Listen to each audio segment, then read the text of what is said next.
अस्सलामुअलैकुम दोस्तों, इस वक्त जबकि फ़लस्तीन पर इंतहा जुल्म सतम जारी है और तमाम सो कॉल्ड मुस्लिम कंट्री अपनी अय्याशी में लगी है, ज़रूरत है उम्मत मुस्लिमा को अपने भाइयों के दिफा में खड़े होने की और वक्त के फिरौन को ललकारने की। बस उसी उम्मत को बेदार करने और दीन हक पर जमा करने की ज़रूरत है और अपने दुश्मनों की ताकत और उसकी कमज़ोरियों को जानने की ज़रूरत है। इस दुनिया में कोई भी काम अल्लाह की मर्ज़ी के बगैर नहीं होती और न ही इसराइल और पावरफुल है।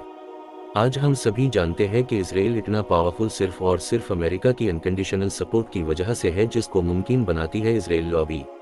आज हम उसी के मुतालिक यानी Israel lobby in US foreign policy book को सुनने वाले हैं।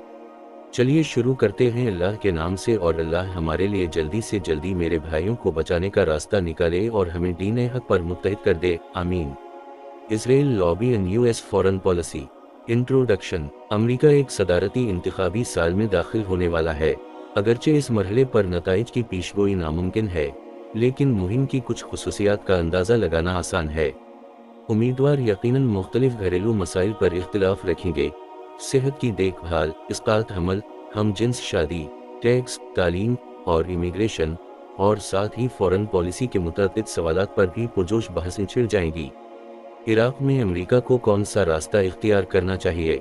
दारफूर के बहरान, ईरान के न्यूक्लियर अज़ाइम, रूस की नेटो के खिलाफ दुश्मनी और चाइना की बढ़ती हुई ताकत का बेहतरीन जवाब किया है। अमेरिका को आलमी तपिश, ग्लोबल वार्मिंग, दहशत गर्दी से मुकाबला और अपनी बैनुल अक़वामी शबीह की गिरती हुई साख को बहाल करने के लिए क्या करना चाहिए?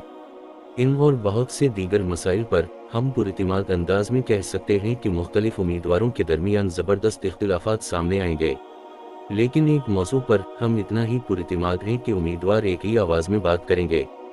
2008 में, जैसा कि पिछले इंतखाबी सालों में, आला ओहदे के लिए संजीदा उम्मीदवार एक फॉरेन मुल्क इसराइल के साथ अपनी गहरी ज़ाती वाबस्तगी जाहिर करने और जूइश स्टेट के लिए अमेरिका की गैर मुतज़लज़ल हिमायत जारी रखने के अज़्म को बयान करने के लिए खासी कोशिशें करेंगे। हर उम्मीदवार जोर देगा कि वो इसराइल को दरपेश मुतअद्दिद ख़तरात को मुकम्मल तौर पर समझता है और ये वाज़ेह करेगा कि अगर वो मुंतखब हुआ तो हर हाल में इसराइल के मफादात के तहफ़्फ़ुज़ के लिए अमेरिका पुख्ता अज़्म रखेगा। किसी भी उम्मीदवार का इसराइल की किसी खास तनकीद करने या ये तजवीज़ देने का इम्कान नहीं कि अमेरिका को खित्ते में ज़्यादा गैर जानिबदार पॉलिसी अपनानी चाहिए। जो कोई भी ऐसा करेगा वो शायद मुकाबले से बाहर हो जाएगा। ये कोई जुरअतमंदाना पेशगोई नहीं, क्योंकि सदारती उम्मीदवार पहले ही 2007 के अवाइल में इसराइल की हिमायत का ऐलान कर रहे थे। ये अमल जनवरी में शुरू हुआ, जब 4 मुमकिना उम्मीदवारों ने इसराइल की सालाना हर्ट्ज़लिया कॉन्फ्रेंस ऑन सिक्योरिटी इशूज़ में खिताब किया। जैसा कि जोशियो मिटनिक ने जूइश वीक में रिपोर्ट किया, वो गोया इस बात पर मुकाबला कर रहे थे कि कौन जूइश स्टेट के दिफा में सबसे ज़्यादा शिद्दत से बात कर सकता है। सैटेलाइट लिंक के जरिए खिताब करते हुए डेमोक्रेटिक पार्टी के 2004 के नायब सदारती उम्मीदवार जॉन एडवर्ड्स ने अपने इसराइली सामीन से कहा कि आपका मुस्तक़बिल हमारा मुस्तक़बिल है, और कहा कि अमेरिका और इसराइल के दरमियान रिश्ता कभी नहीं टूटेगा। साबिक मैसाचुसेट्स के गवर्नर मिट रोमनी ने कहा कि वो एक ऐसे मुल्क में हैं जो मुझे प्यारा है और ऐसे लोगों के साथ जो मुझे प्यारे हैं, और मुमकिना न्यूक्लियर ईरान के बारे में इसराइल के गहरे खदशात से आगाह होते हुए ऐलान किया कि अब वक्त है कि दुनिया 3 सच्चाइयाँ बोले: 1. ईरान को रोकना ज़रूरी है, 2. ईरान को रोका जा सकता है, 3. ईरान को रोका जाएगा। सेनेटर जॉन मकेन आरज़ ने कहा कि जब बात इसराइल के दिफा की हो तो हम कोई समझौता नहीं कर सकते, जबकि साबिक हाउस स्पीकर न्यूट गिंगरिच आर्गा ने सामीन से कहा कि इसराइल को 1967 की फतह के बाद से अपनी बका के लिए सबसे बड़े खतरे का सामना है। इसके कुछ अरसे बाद फरवरी के अवाइल में सेनेटर हिलरी क्लिंटन DNY ने न्यूयॉर्क में ताकतवर American Israel public affairs committee AIPAC के मकामी चैप्टर के सामने खिताब किया, जहां इन्होंने कहा कि इसराइल के लिए इस मुश्किल और ख़तरनाक लम्हे में सबसे अहम बात यह है कि हम अपने दोस्त और इत्तेहादी के साथ खड़े हों और अपनी अक़दार के साथ खड़े हों। इसराइल इस पड़ोस में जहां बुनियाद परस्ती, इंतहा पसंदी, आमरीत और दहशत गर्दी के गलत रवैयों का साया है, एक रोशनी की मानिंद है। उनके डेमोक्रेटिक नॉमिनेशन के लिए हरीफ सेनेटर बराक ओबामा डील ने एक माह बाद शिकागो में AIPAC के सामीन के सामने खिताब किया। ओबामा, जिन्होंने माजी में फ़लस्तीनियों की तकलीफ के लिए कुछ हमदर्दी जाहिर की थी और मार्च 2007 में एक इंतखाबी तकरीब में फ़लस्तीनियों के दुख का मुख्तसर जिक्र किया था, इसराइल की तारीफ में वाज़ेह थे और ये साफ कर दिया कि वो यूएस इजरायली रिलेशनशिप को तब्दील करने के लिए कुछ नहीं करेंगे। दीगर सदारती उम्मीदवारों बशमूल सेनेटर सैम ब्राउनबैक, RKS और न्यू मैक्सिको के गवर्नर बिल रिचर्डसन ने इसराइल की हिमायत को बराबर या इससे भी ज्यादा जोश के साथ जाहिर किया। इस रवैये की वजह क्या है?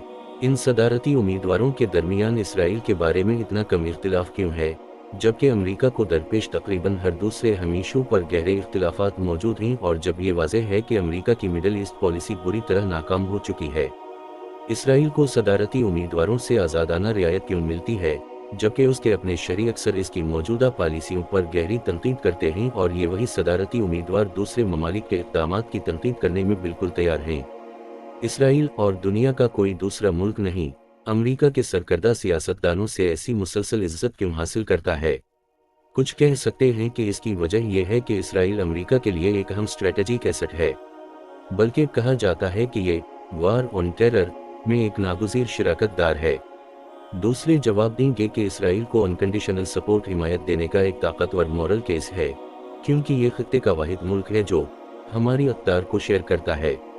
लेकिन ये दोनों दलाइल मुनसिफाना जायजे में खरे नहीं उतरते। वाशिंगटन का यरूशलेम के साथ गहरा ताल्लुक दहशत गर्दों को शिकस्त देने में आसान नहीं, बल्कि मुश्किल बनाता है, जो अब अमेरिका को निशाना बना रहे हैं, और ये बैक वक्त दुनिया भर में अहम इत्तेहादियों के साथ अमेरिका की साख को कमज़ोर करता है। अब जबकि कोल्ड वार ख़त्म हो चुका है, इसराइल अमेरिका के लिए एक स्ट्रेटेजिक लायबिलिटी बन चुका है। फिर भी कोई ख्वाहिशमंद सियासतदान उसे अवामी तौर पर नहीं कहेगा या इस इम्कान को भी नहीं उठाएगा। अमेरिका के इसराइल के साथ गैर तनकीदी और अनकंडीशनल सपोर्ट ताल्लुक का कोई मजबूर किन मॉरल रैशनल भी नहीं है। इसराइल के वजूद के लिए एक मजबूत मॉरल केस मौजूद है और अमेरिका के लिए अच्छी वजूहात हैं कि वो इसराइल की मदद के लिए परज़म रहे अगर इसकी बका खतरे में हो। लेकिन ऑक्यूपाइड टेरिटरीज में फ़लस्तीनियों के साथ इसराइल के जालिमाना सलूक को देखते हुए मॉरल कंसिडरेशंस ये तजवीज़ कर सकती हैं कि अमेरिका दोनों फ़रीक़ों के साथ ज़्यादा गैर जानिबदार पॉलिसी अपनाए और शायद फ़लस्तीनियों की तरफ झुकाओ। फिर भी हमारे लिए ये सुनने का इम्कान नहीं कि कोई सदारती उम्मीदवार या कांग्रेस में उहदा रखने की ख्वाहिश रखने वाला कोई शख्स ये राय जाहिर करे। अमरीकी सियासतदानों की इस कदर इज्जत अफजाई की असल वजह इजराइल लॉबी की सियासी ताकत है। लाबी अफराद और तंजीमों का एक ढीला इत्तेहाद है जो यूएस फॉरेन पॉलिसी को प्रो इजराइल सिमत में ले जाने के लिए सरगर्म अमल है। जैसा कि हम तफसील से बयान करेंगे, ये कोई वाहिद मुत्तहिदा तहरीक नहीं जिसकी कोई मरकज़ी क़यादत हो, और ये यकीनी तौर पर कोई साजिशी गिरोह या कॉन्स्पिरेसी नहीं जो यूएस फॉरेन पॉलिसी को कंट्रोल करता हो। ये सिर्फ एक ताकतवर इंटरेस्ट ग्रुप है जिसमें यहूदी और गैर यहूदी दोनों शामिल हैं, जिसका तस्लीम शुदा मकसद अमेरिका के अंदर इसराइल के केस को आगे बढ़ाना और अमेरिकी फॉरेन पॉलिसी को इस तरह मुतासिर करना है जो उसके अरकान के ख्याल में जूइश स्टेट के लिए फ़ायदा मंद हो। लाबी बनाने वाले मुख्तलिफ गिरोह हर इशू पर मुत्तफ़िक नहीं होते, हालांकि वो अमेरिका और इसराइल के दरमियान खुसूसी ताल्लुक़ को फ़रोग़ देने की ख्वाहिश रखते हैं। दीगर एथनिक लॉबीज़ और इंटरेस्ट ग्रुप्स की कोशिशों की तरह इजराइल लॉबी के मुख्तलिफ अनासिर की सरगर्मियाँ जमहूरी सियासी शिरकत के जायज़ तरीक़ों पर मुश्तमिल हैं, और ये ज़्यादातर हिस्से के लिए अमेरिका की इंटरेस्ट ग्रुप सरगर्मियों की तवील रिवायत के मुताबिक हैं। क्योंकि Israel lobby Aahista Aahista America में सबसे ताकतवर इंटरेस्ट ग्रुप्स में से एक बन चुकी है, आला ओहदों के उम्मीदवार इसकी ख्वाहिशात पर गहरी तवज्जो देते हैं। अमेरिका में वो अफराद और गिरोह जो लॉबी का हिस्सा हैं, इसराइल से गहरी वाबस्तगी रखते हैं, और वो नहीं चाहते कि अमेरिकी सियासतदान इसकी तनकीद करें, चाहे वो तनकीद जायज़ हो या इसराइल के अपने मफाद में हो। इसके बजाय ये गिरोह चाहते हैं कि अमेरिकी रहनुमा इसराइल के साथ इस तरह सलूक करें जैसे वो अमेरिका की अकाउंट में रियासत हो। डेमोक्रेट्स और रिपब्लिकन्स दोनों लॉबी के इन्फ्लुएंस से खौफजदा हैं।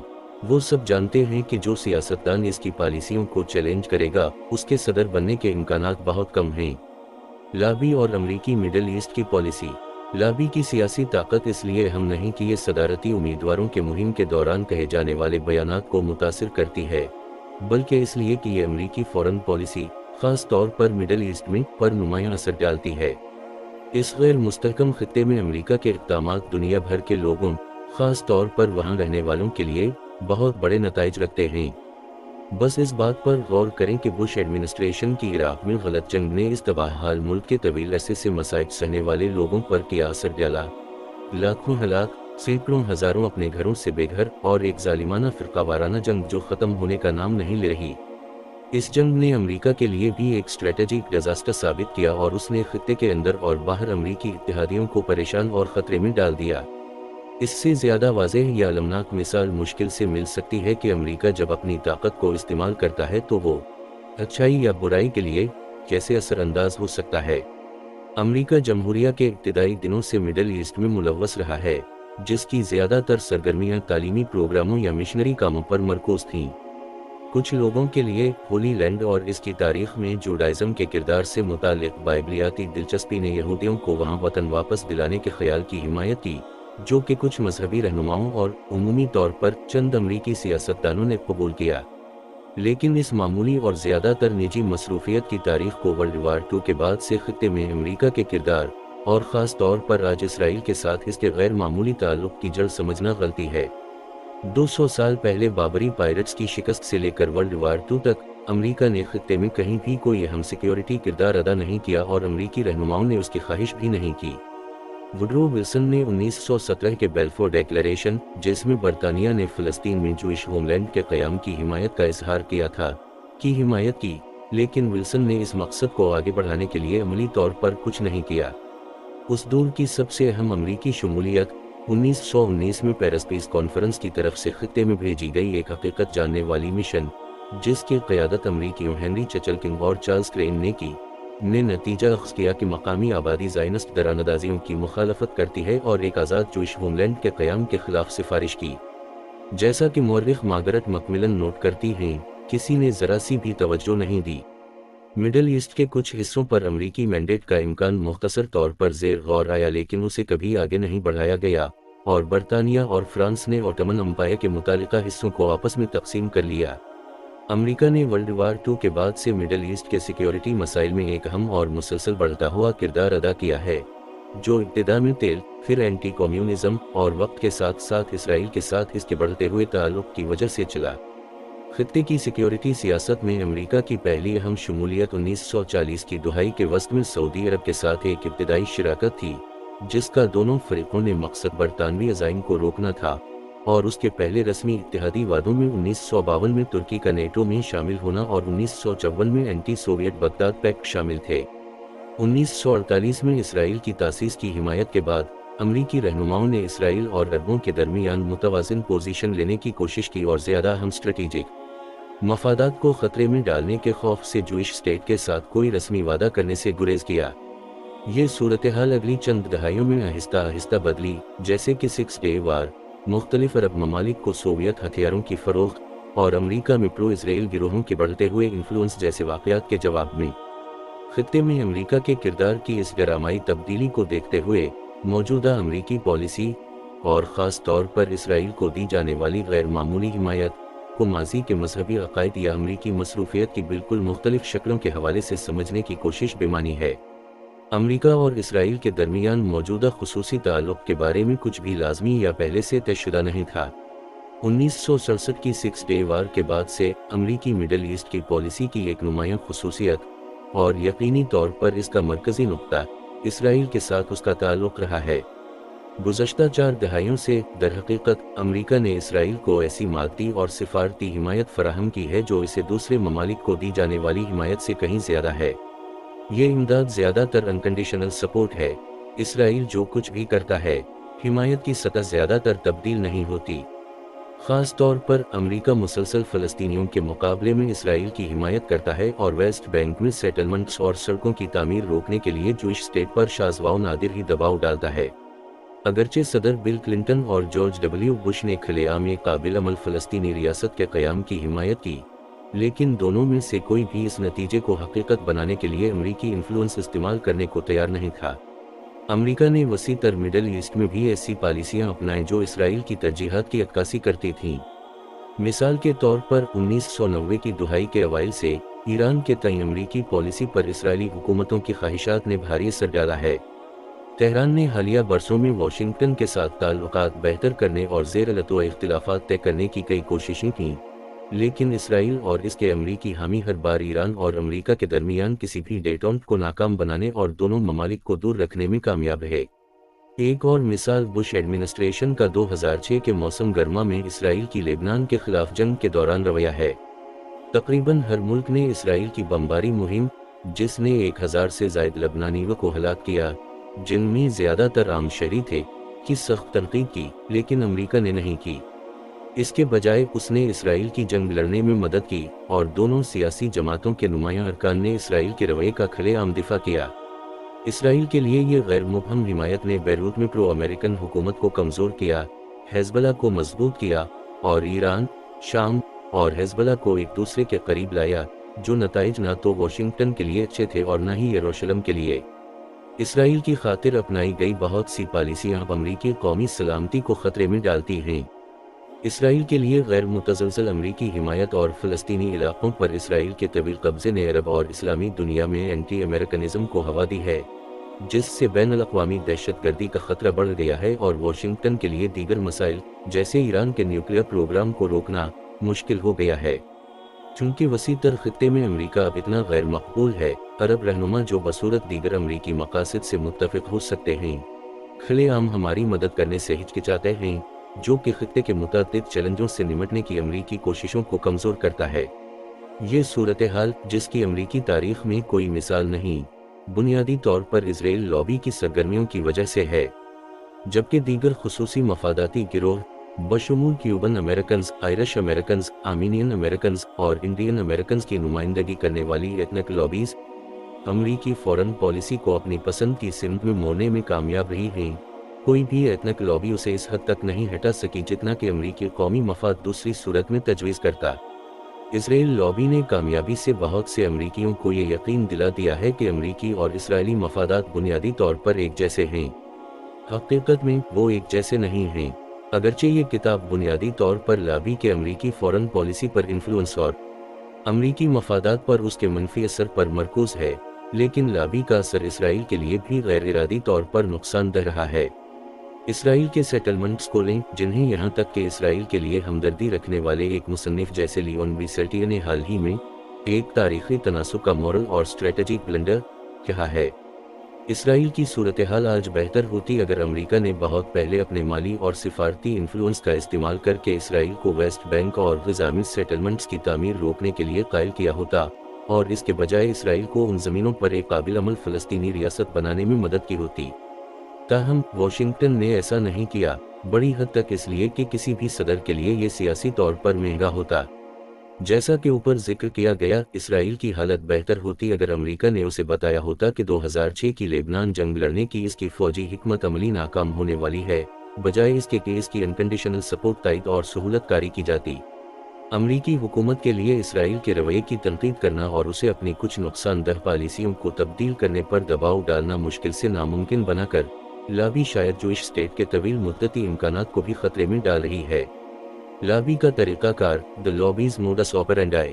امریکی فورن پالیسی پر اسرائیل لابی کے انفلوئنس کے بارے میں بات کرنا مشکل ہے، کم از کم امریکہ کے مرکزی میڈیا میں، بغیر اس کے کہ آپ پر اینٹی سیمیٹزم کا الزام لگایا جائے یا آپ کو خود سے نفرت کرنے والا یہودی قرار دیا جائے۔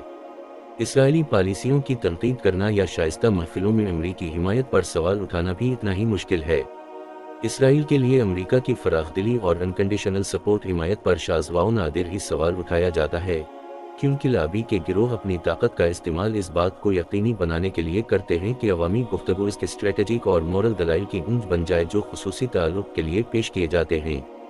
سابق صدر جمی کارٹر کی کتاب پیلسٹائن، پیس ناٹ اپارٹائڈ پر ردعمل اس رجحان کی کامل مثال پیش کرتا ہے۔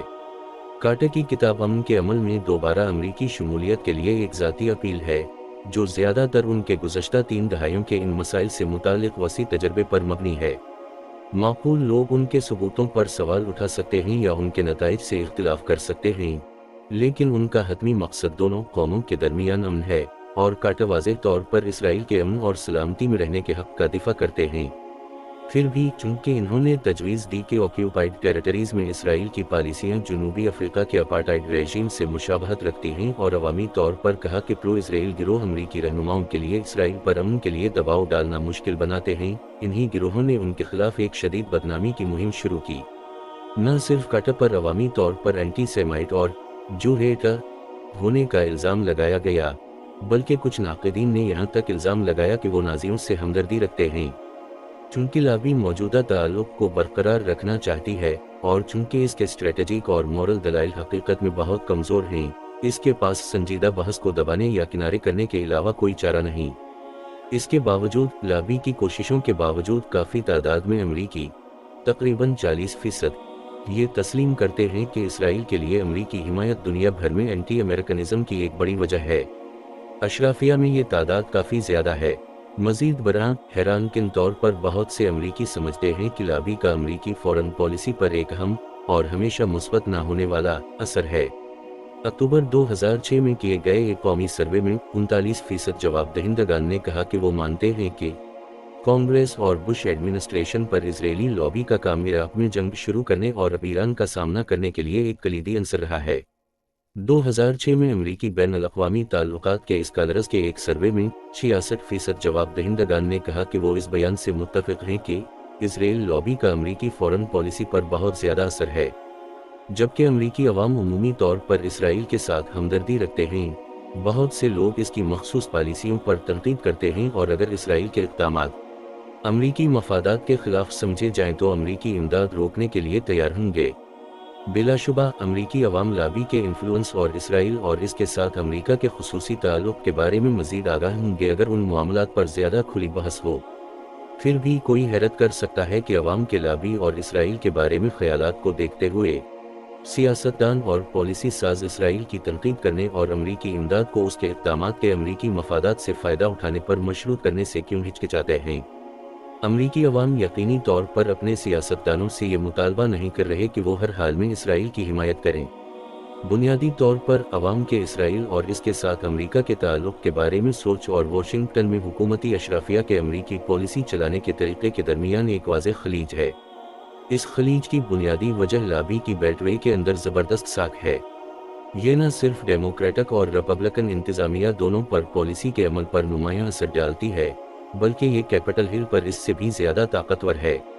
सहाफ़ी माइकल मैसन रिपोर्ट करते हैं कि एक कांग्रेशनल स्टाफ जो इसराइल के साथ हमदर्दी रखता था, ने इनसे कहा, हम हाउस के निस्फ से ज़्यादा 250 से 300 अरकान पर भरोसा कर सकते हैं कि वो पैक जो चाहे इसे फ़ौरन कर देंगे। उसी तरह साबिक़ पैक अहलकार स्टीवन रोजन, जिस पर मुबैना तौर पर क्लासिफाइड गवर्नमेंट डॉक्यूमेंट्स इसराइल को देने का इल्ज़ाम है, ने न्यूयॉर्क के जेफरी गोल्डबर्ग को पैक की ताकत की मिसाल देते हुए एक नैपकिन इसके सामने रखा और कहा, 24 घंटों में हम इस नैपकिन पर 70 सेनेटर्स के दस्तखत हासिल कर सकते हैं। ये कोई खाली खौली बातें नहीं हैं। जैसा कि वाज़ेह हो जाएगा जब इसराइल से मुताल्लिक़ मसाइल सामने आते हैं, कांग्रेस तकरीबन हमेशा लाबी के मौक़िफ़ की तायीद के लिए वोट देती है और आमतौर पर ज़बरदस्त अक्सरियत से। इसराइल लाबी के बारे में बात करना क्यों मुश्किल है? क्योंकि अमेरिका एक प्लूरलिस्ट जमहूरियत है जहां आज़ादी, तकरीर और इत्तेहाद की ज़मानत है। ये नागुज़ीर था कि इंटरेस्ट ग्रुप्स सियासी अमल पर गलबा हासिल कर लेंगे। तारिकीन वतन के एक मुल्क के लिए ये भी नागुज़ीर था कि उनमें से कुछ इंटरेस्ट ग्रुप्स नस्ली खतूत पर बनाई जाएं और वो अमरीकी फ़ॉरेन पॉलिसी को मुख्तलिफ तरीक़ों से मुतासिर करने की कोशिश करें। क्यूबन अमेरिकन्स ने कैस्ट्रो के रजीम पर पाबंदी बरकरार रखने के लिए लाबंग की। आर्मीनियन अमेरिकन्स ने वाशिंगटन पर जोर दिया कि वो 1915 के नस्ल कुशी को तस्लीम करे और हाल ही में अज़रबैजान के साथ अमरीकी ताल्लुकात को महदूद करे, और इंडियन अमेरिकन्स ने हालिया सिक्योरिटी मुआहिदे और न्यूक्लियर ताउन के मुआहदों की हिमायत के लिए मुहिम चलाई। ऐसी सरगर्मियाँ मुल्क के क़याम के बाद से अमरीकी सियासी ज़िंदगी की एक मरकज़ी खुसूसियत रही हैं और उनकी निशानदही करना शाज़ व नादिर ही मुतनाज़िर होता है। ताहम इसराइल लॉबी के बारे में खुलकर बात करना वाज़ेह तौर पर ज़्यादा मुश्किल है। इसकी एक वजह खुद लाबी है, जो अपनी ताकत का इश्तिहार देने के लिए बेताब है और हर उस शख्स को चैलेंज करने के लिए तैयार है जो ये तजवीज़ देता है कि उसका इन्फ्लुएंस बहुत ज़्यादा है या अमरीकी मफादात के लिए नुकसानदह हो सकता है। ताहम इसराइल लॉबी के असरात पर खली बहस को मुश्किल बनाने की दीगर वजूहात भी हैं। सबसे पहले इसराइल लॉबी के तरीक़ों और नताइज पर सवाल उठाना बाज़ लोगों को शायद इसराइल के वजूद की कानूनी हैसियत पर सवाल उठाने के मुतरादिफ लगे, क्योंकि कुछ रियासतें अब भी इसराइल को तस्लीम करने से इनकार करती हैं और इसराइल और लाबी के कुछ नाक़िदीन इसकी कानूनी हैसियत पर सवाल उठाते हैं। इसके बहुत से हामियों को यहाँ तक कि नेक नियति से की गई तनकीद भी इसराइल के वजूद के लिए एक गैर मुस्तकीम चैलेंज लग सकती है। اسرائیل کے لیے بہت سے لوگوں کے گہرے جذبات کو دیکھتے ہوئے اور خاص طور پر ہولوکاسٹ سے بچنے والے یہودی پناہ گزینوں کے لیے ایک محفوظ پناہ گاہ اور جدید یہودی شناخت کے مرکزی نقطہ کے طور پر اس کے اہم کردار کو دیکھتے ہوئے، جب لوگوں کو لگتا ہے کہ اس کی قانونی حیثیت یا وجود خطرے میں ہے تو ایک مندانہ اور دفاعی ردعمل ہونا لازمی ہے۔ لیکن حقیقت میں اسرائیل کی پالیسیوں اور اس کے امریکی حامیوں کی کوششوں کا جائزہ لینا اینٹی اسرائیل باعث کی نشاندہی نہیں کرتا، جیسے کہ امریکن ایسوسی ایشن آف ریٹائرڈ پرسنز AARP کی سیاسی سرگرمیوں کا جائزہ لینا بزرگ شہریوں کے خلاف تعصب کی نشاندہی نہیں کرتا۔ ہم اسرائیل کے وجود کے حق کو چیلنج نہیں کر رہے یا جوئش اسٹیٹ کی قانونی حیثیت پر سوال نہیں اٹھا رہے۔ کچھ لوگ ہیں جو سمجھتے ہیں کہ اسرائیل کو کبھی بنایا ہی نہیں جانا چاہیے تھا، یا جو اسرائیل کو ایک جوئش اسٹیٹ سے ایک بنیشنل ڈیموکریسی میں تبدیل دیکھنا چاہتے ہیں۔ ہم ایسا نہیں چاہتے۔ اس کے برعکس ہم سمجھتے ہیں کہ یہودی قوم کی تاریخ اور قومی خود مختاری کا اصول ایک جوئش اسٹیٹ کے لیے کافی جواز فراہم کرتا ہے۔ ہم سمجھتے ہیں کہ اگر اسرائیل کی بقا خطرے میں ہو تو امریکہ کو اس کی مدد کے لیے تیار رہنا چاہیے۔ اور اگرچہ ہمارا بنیادی فوکس اسرائیل لابی کے امریکی فورن پالیسی پر منفی اثر پر ہے، ہم یہ بھی یقین رکھتے ہیں کہ اس کا اثر اسرائیل کے لیے بھی نقصان دہ ہو گیا ہے۔ ہمارے خیال میں دونوں اثرات افسوسناک ہیں۔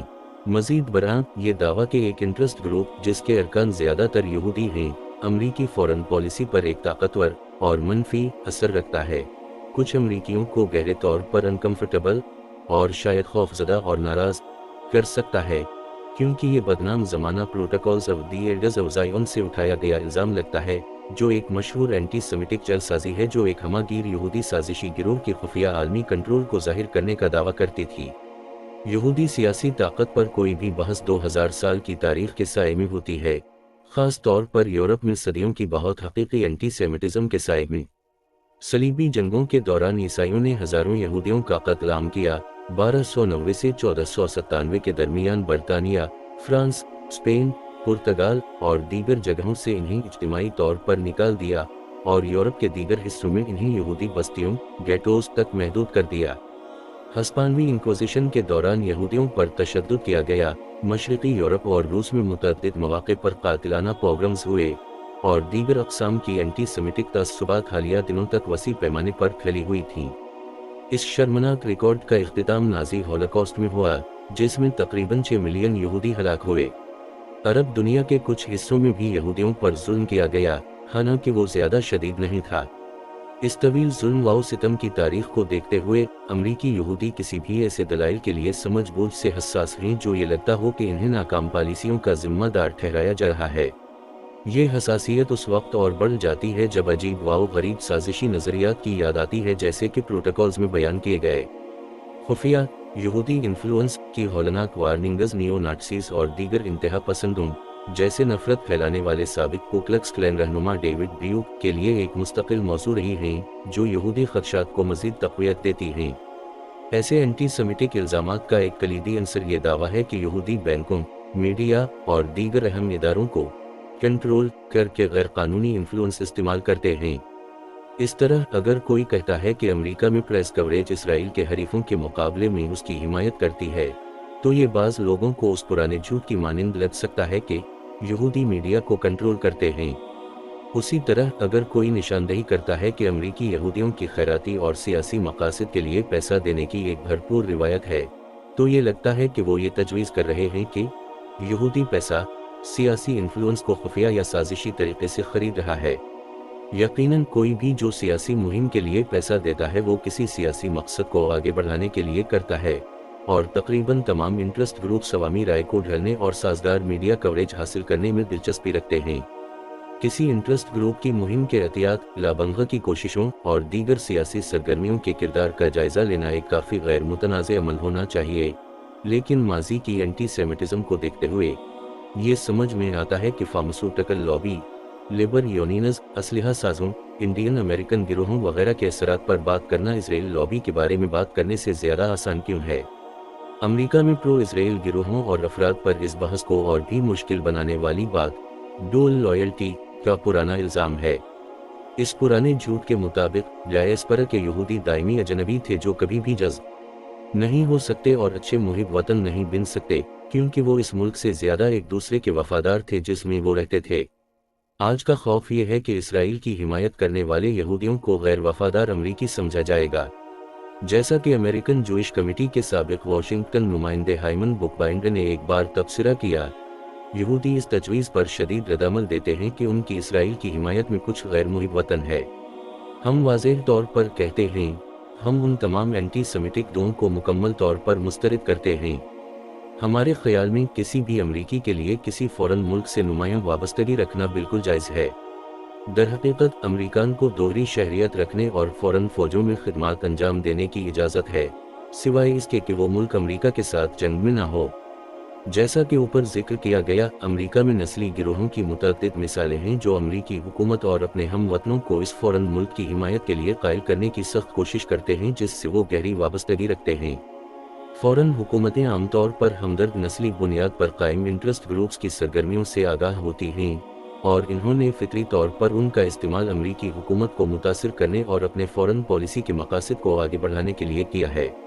اس سلسلے میں جوئش امریکنز اپنے ہم وطنوں سے مختلف نہیں ہیں۔ اسرائیل لابی کوئی سازشی گروہ یا کانسپریسی نہیں ہے، یہ اچھے پرانے طرز کی انٹرسٹ گروپ سیاست میں مصروف ہے، جو کہ ایپل پائی کی طرح امریکی ہے۔ امریکہ میں پرو اسرائیل گروہ وہی کام کر رہے ہیں جو دیگر انٹرسٹ گروپس جیسے نیشنل رائفل ایسوسی ایشن (NRA) اور AARP یا امریکن پیٹرولیم انسٹیٹیوٹ جیسی پیشہ ورانہ تنظیمیں کرتی ہیں، جو سب کنگریشنل لیجسلیشن اور صدارتی ترجیحات کو متاثر کرنے کے لیے سخت محنت کرتی ہیں اور زیادہ تر حصے کے لیے کھلے عام کام کرتی ہیں۔ کچھ استثناء کے ساتھ جن پر بعد کے ابواب میں بحث کی جائے گی، لابی کی سرگرمیاں مکمل طور پر امریکی اور جائز ہیں۔ ہم یہ نہیں مانتے کہ لابی ہمہ گیر ہے یا یہ کہ یہ امریکہ کے ہم اداروں کو کنٹرول کرتی ہے۔ جیسا کہ ہم بعد کے کئی ابواب میں بحث کریں گے، ایسی متعدد مثالیں ہیں جہاں لابی اپنی مرضی حاصل نہیں کر سکی۔ اس کے باوجود اس بات کے وافر ثبوت ہیں کہ لابی زبردست انفلوئنس رکھتی ہے۔ امریکن اسرائیل پبلک افیئرز کمیٹی، جو سب سے اہم پرو اسرائیل گروہوں میں سے ایک ہے، اپنی ویب سائٹ پر اپنی طاقت کے بارے میں فخر کیا کرتی تھی، نہ صرف اپنی شاندار کامیابیوں کی فہرست دے کر بلکہ نمایاں سیاستدانوں کے حوالوں کو دکھا کر جو اس کی اسرائیل کے فائدے کے لیے واقعات کو متاثر کرنے کی صلاحیت کی گواہی دیتے تھے۔ مثال کے طور پر اس کی ویب سائٹ پر سابق ہاؤس مائنورٹی لیڈر رچرڈ گیفارڈ کا ایک بیان شامل تھا جو ایپیک کے ایک اجتماع کو بتا رہا تھا، آپ کی مسلسل حمایت کے بغیر اور آپ کی روزانہ کی بنیاد پر US اسرائیلی ریلیشن شپ کو مضبوط کرنے کی لڑائی کے بغیر یہ ممکن نہ ہوتا۔ یہاں تک کہ ہارورڈ کے قانون کے پروفیسر ایلن ڈیشووٹس، جو اکثر اسرائیل کے ناقدین کو اینٹی سیمائٹس قرار دینے میں جلدی کرتے ہیں، نے اپنی یادداشت میں لکھا کہ میری نسل کے یہودی شاید جمہوریت کی تاریخ میں سب سے مؤثر لابنگا اور فنڈ ریزنگ کی کوشش کا حصہ بن گئے۔ ہم نے واقعی ایک زبردست کام کیا جہاں تک ہم نے اپنے آپ کو اور ہمیں جانے کی اجازت دی گئی۔ جوئش پاور انسائیڈ دی امریکن جوئش اسٹیبلشمنٹ کے مصنف اور یہودی ہفت روزہ اخبار فارورڈ کے ایڈیٹر جے گولڈبرگ لابی کے بارے میں بات کرنے کی مشکل کو بہت اچھے طریقے سے بیان کرتے ہیں۔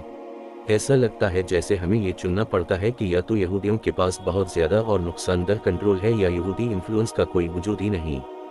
حقیقت میں وہ نوٹ کرتے ہیں، درمیان میں کہیں ایک حقیقت ہے جس پر کوئی بحث نہیں کرنا چاہتا، وہ یہ کہ ایک یہودی کمیونٹی نامی ایک ہستی موجود ہے جو تنظیموں اور عوامی شخصیات کے ایک گروہ پر مشتمل ہے جو سیاسی کھیل کا حصہ ہے۔ اس کھیل کو سب کی طرح کھیلنے میں کوئی حرج نہیں، ہم اس سے مکمل طور پر متفق ہیں، لیکن ہم سمجھتے ہیں کہ اس کھیل کے نتائج کو جانچنا منصفانہ اور ضروری ہے جو اس انٹرسٹ گروپ کی سیاست امریکہ اور دنیا پر ڈال سکتی ہے۔ ہم اپنا کیس کیسے پیش کرتے ہیں؟ اپنا کیس پیش کرنے کے لیے ہمیں 3 کام پورے کرنے ہیں۔ خاص طور پر ہمیں قارئین کو قائل کرنا ہے کہ امریکہ اسرائیل کو غیر معمولی مادی امداد اور سفارتی حمایت فراہم کرتا ہے۔ لابی اس حمایت کی بنیادی وجہ ہے، اور یہ غیر تنقیدی اور انکنڈیشنل سپورٹ تعلق امریکی قومی مفاد میں نہیں ہے۔ اس کے لیے ہم اس طرح آگے بڑھتے ہیں۔ چیپٹر 1 عظیم محسن the great benefactor. Chapter 1 the great benefactor براہ راست پہلے ایشو کو حل کرتا ہے جس میں امریکہ کی طرف سے اسرائیل کو دی جانے والی معاشی اور فوجی امداد کے ساتھ ساتھ امن و جنگ کے دوران واشنگٹن کی طرف سے فراہم کی جانے والی سفارتی حمایت کی تفصیل بیان کی گئی ہے۔ اس کے بعد کے ابواب بھی امریکی مڈل ایسٹ کی پالیسی کے مختلف عناصر پر بحث کرتے ہیں جو مکمل یا جزوی طور پر اسرائیل کو اس کے مختلف حریفوں کے مقابلے میں فائدہ پہنچانے کے لیے بنائے گئے ہیں۔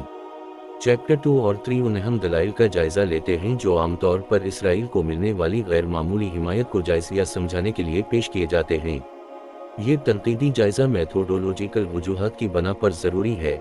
इसराइल लॉबी के इन्फ्लुएंस का मुनासिब जायजा लेने के लिए हमें दीगर मुमकिना वजूहात का जायजा लेना होगा जो दोनों ममालिक के दरमियान मौजूदा खुसूसी ताल्लुक़ की वजाहत कर सकती हैं।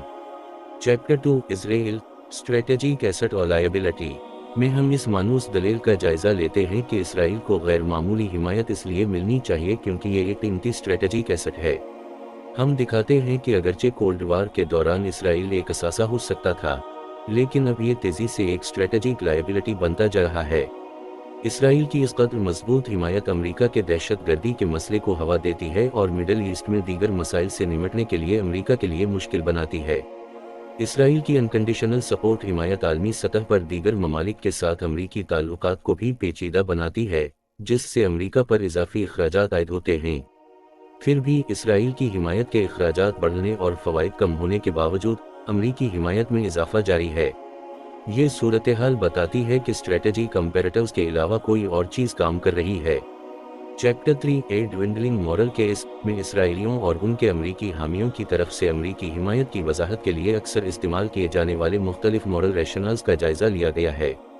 ख़ास तौर पर हम इस दावे पर गौर करते हैं कि अमरीका इसराइल की हिमायत इसलिए करता है क्योंकि इसके जमहूरी अख्तियार मुश्तरक हैं, क्योंकि इसराइल एक कमज़ोर और गैर महफूज डेविड है जो एक ताकतवर अरब गलायत का सामना कर रहा है, क्योंकि इसका माजी और हाल का रवैया इसके मुखालिफिन के रवैये से ज़्यादा अखलाक़ी है, या क्योंकि इसने हमेशा अमन की कोशिश की जबकि इसके पड़ोसियों ने हमेशा जंग का इंतखाब किया। ये जायज़ा इसलिए ज़रूरी है कि हमारे इसराइल के तय कोई तअस्सुब नहीं या ये नहीं समझते कि उसका रवैया दीगर ममालिक से बदतर है, बल्कि इसलिए कि ये बुनियादी तौर पर मॉरल दावे अक्सर ये समझाने के लिए इस्तेमाल किए जाते हैं कि अमेरिका को इसराइल को गैर मामूली सतह की इमदाद क्यों देनी चाहिए। हम नतीजा अख्ज़ करते हैं कि अगरचे इसराइल के वजूद के लिए एक मजबूत मॉरल केस मौजूद है, लेकिन उसे इतनी फराखदिली और ज़्यादातर अनकंडीशनल सपोर्ट हिमायत देने का मॉरल केस मजबूर क्यों नहीं है।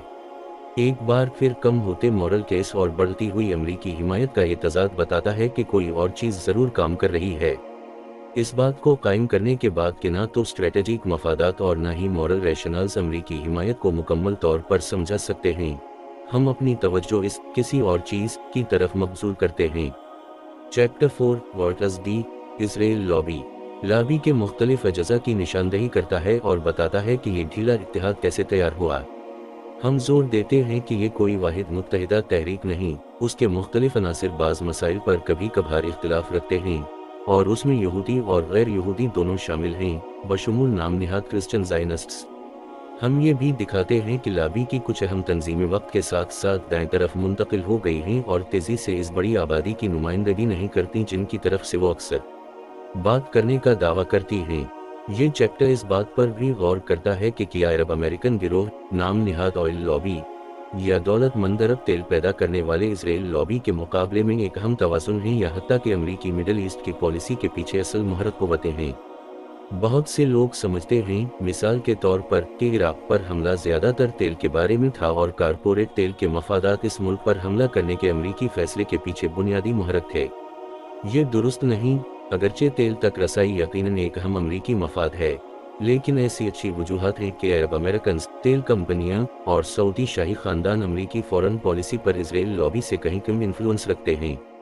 Chapter 5 guiding the policy process और चैप्टर 6 डोमिनेटिंग पब्लिक डिस्कोर्स में हम उन मुख्तलिफ हिकमत अमलियों की वजाहत करते हैं जो लॉबी के गिरोह इसराइल के मफादात को अमरीका में आगे बढ़ाने के लिए इस्तेमाल करते हैं। कैपिटल हिल पर बराह रास्त लाबंग के अलावा लॉबी सियासतदानों को इनाम देती है या सज़ा देती है, ज़्यादातर मुहिम के एहतियात के बहाव को कंट्रोल करने की सलाहियत के ज़रिए। लॉबी की तंजीमें एग्जीक्यूटिव ब्रांच पर भी मुतअद्दिद तरीक़ों से दबाव डालती हैं, बशमूल उन सरकारी एहलकारों के ज़रिए काम करना जो उनके ख़यालात से हमदर्दी रखते हैं।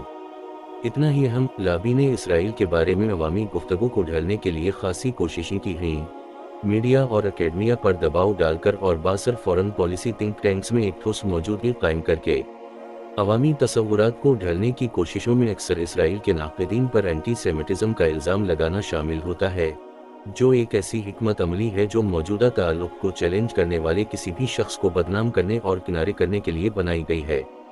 इन कामों को पूरा करने के बाद पार्ट 2 लाबी के हालिया अमरीकी मिडल ईस्ट की पॉलिसी को ढलने में किरदार का सुराग लगाता है। हमारा इस्तिदलाल जिस पर जोर दिया जाना चाहिए ये नहीं कि लाबी इन मसाइल में अमरीकी फैसला साजी को मुतासिर करने वाला वाहिद अंसर है। ये हमागीर नहीं, इसलिए ये हर इशू पर अपनी मर्जी हासिल नहीं करती, लेकिन ये इसराइल और उसके इर्द गिर्द के खत्ते के तय अमरीकी पॉलिसी को इस तरह ढलने में बहुत मौसर है जो इसराइल के फ़ायदे के लिए हो, और ये भी माना जाता है कि इससे अमरीका को भी फ़ायदा होता है। बदकिस्मती से जिन पॉलिसियों की इसने कामयाबी से हौसला अफजाई की, इन्होंने अमरीकी मफादात को काफ़ी नुकसान पहुंचाया है और इसराइल के लिए भी नुकसानदह रही हैं। एक मुख्तसर तारुफ के बाद जो मंजर को तरतीब देता है, chapter 7 the lobby versus the Palestinians दिखाता है कि किस तरह अमरीका ने मुसलसल इसराइल की उन कोशिशों की हिमायत की है जो फ़लस्तीनियों के कौमी अज़ाइम को दबाने या महदूद करने के लिए की गई हैं। यहाँ तक कि जब अमरीकी सुदूर इसराइल पर रियायत देने के लिए दबाव डालते हैं या इसराइल की पॉलिसियों से अमरीका को दूर करने की कोशिश करते हैं, जैसा कि सदर जॉर्ज डब्ल्यू बुश ने सितंबर 11 के बाद कई मौक़े पर किया, लाबी मदाखलत करती है और इन्हें दोबारा लाइन में लाती है।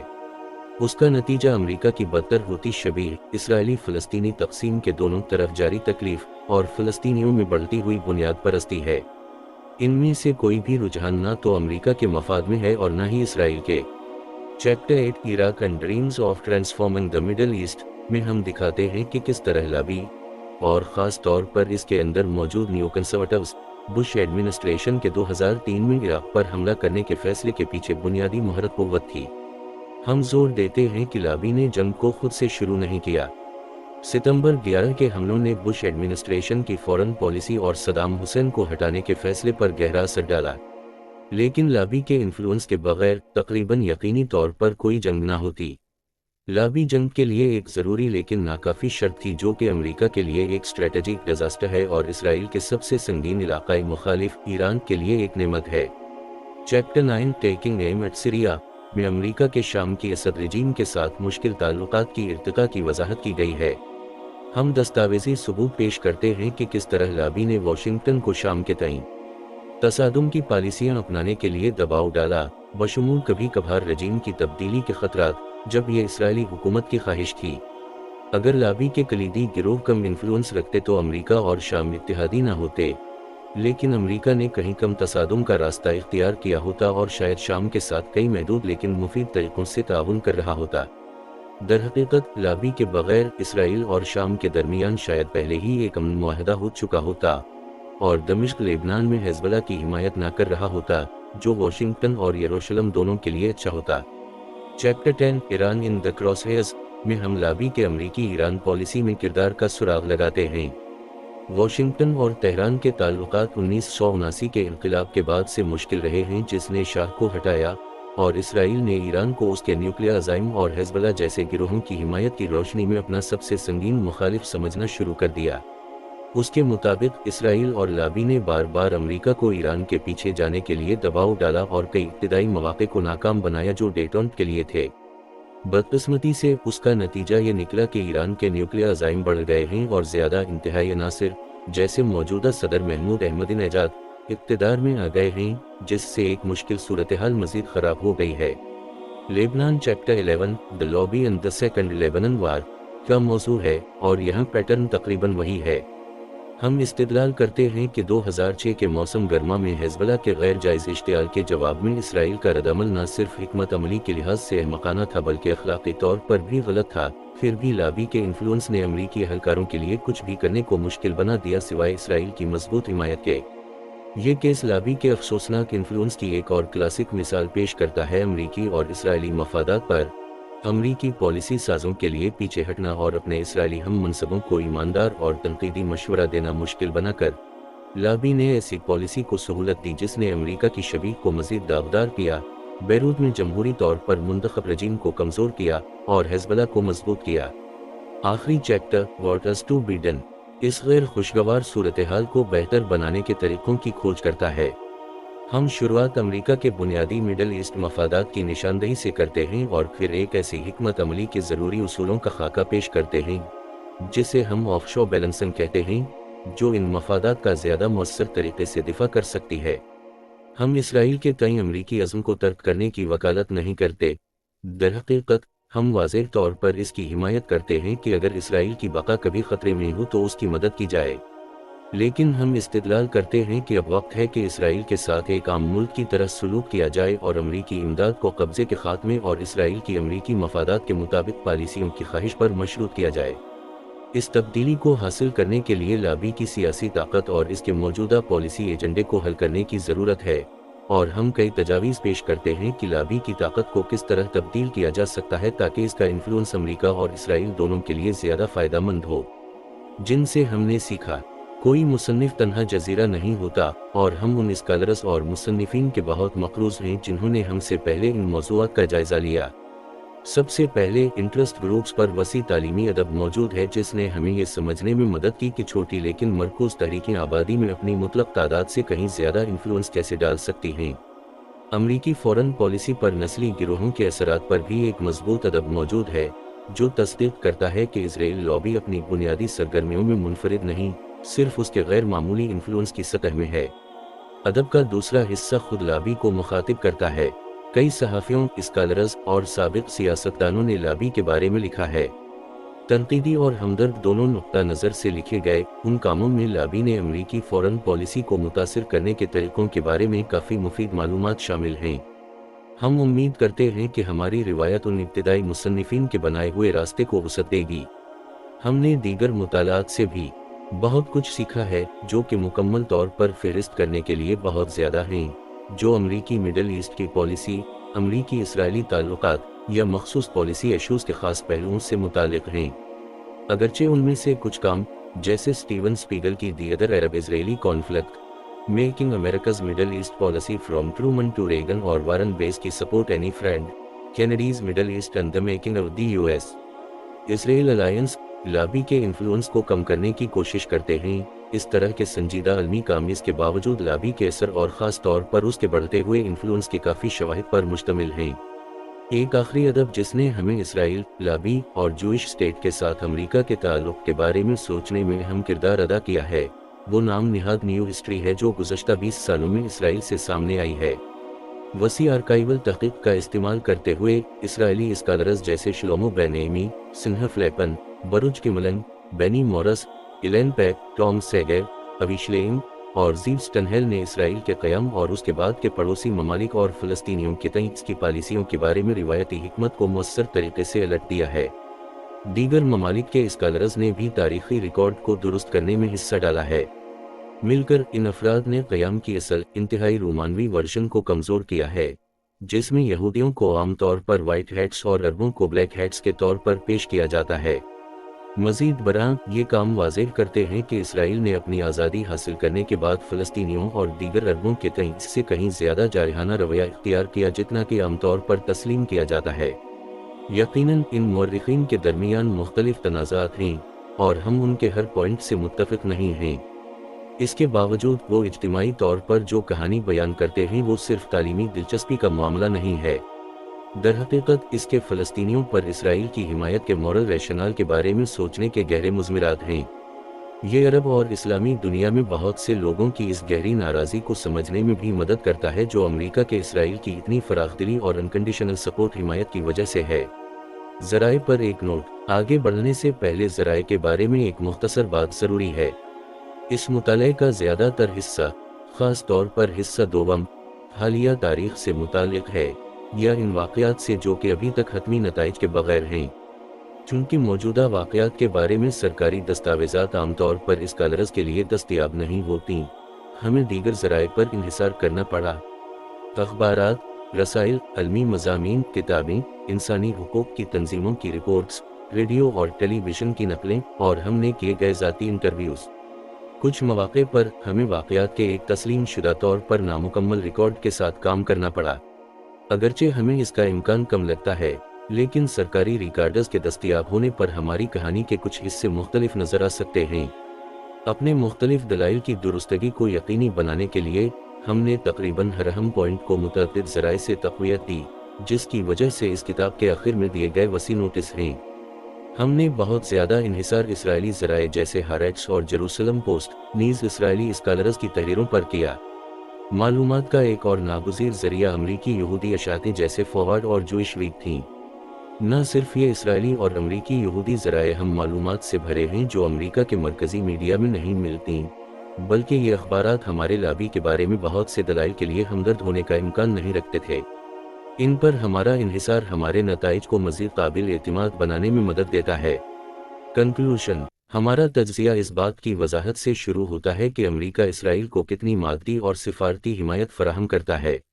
یہ حقیقت کہ امریکہ جوئش اسٹیٹ کو کافی حمایت دیتا ہے، کوئی سرخیوں کی خبر نہیں، لیکن قارئین کو یہ جان کر حیرت ہو سکتی ہے کہ یہ فراخ دلی حقیقت میں کتنی وسیع اور متنوع ہے۔ اس حمایت کی دستاویزات مرتب کرنا اگلے چیپٹر کا موضوع ہے۔